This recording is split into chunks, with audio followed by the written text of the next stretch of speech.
Elaine Shauger here, APS, a Perfect Spring Academy, with our Down Under Up. This is Daniel R. Shauger, your only master in the whole world of golf, with this Down Under Up. We are completely different from the world of golf with our Down Under Up.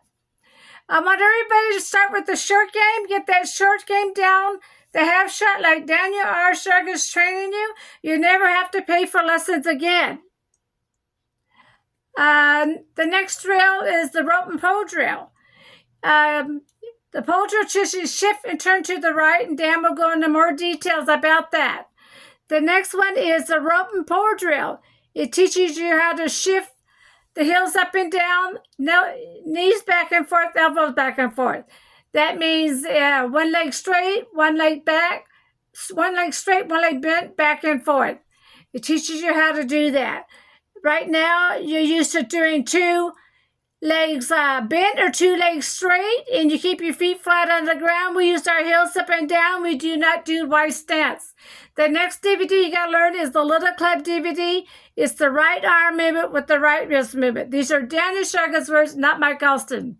I interview Mike Alston to get the words for Dan's book, How to Kill a Ball book, the right arm movement to the right wrist movement.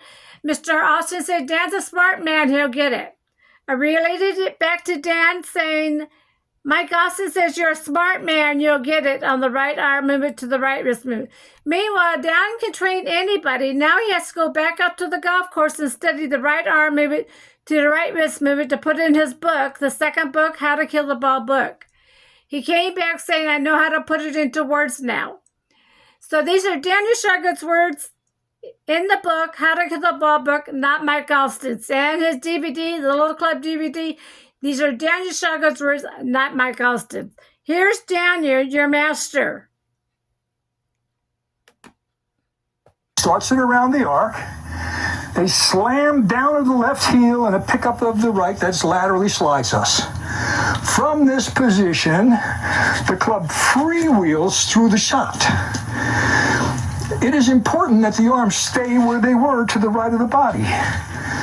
If you were going to throw a ball, I had a baseball in my hand, you would never ever see a baseball pitcher make a throw that looks like this, where the arm goes faster than the body, or the hand goes faster than the arm.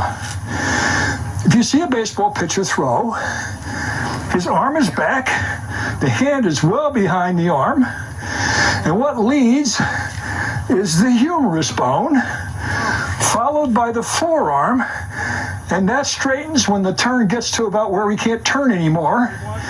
It continues to straighten, and the last thing is the heavy weighted ball causes this muscle to just spring forward. Now you can add something to that if you're really good at it.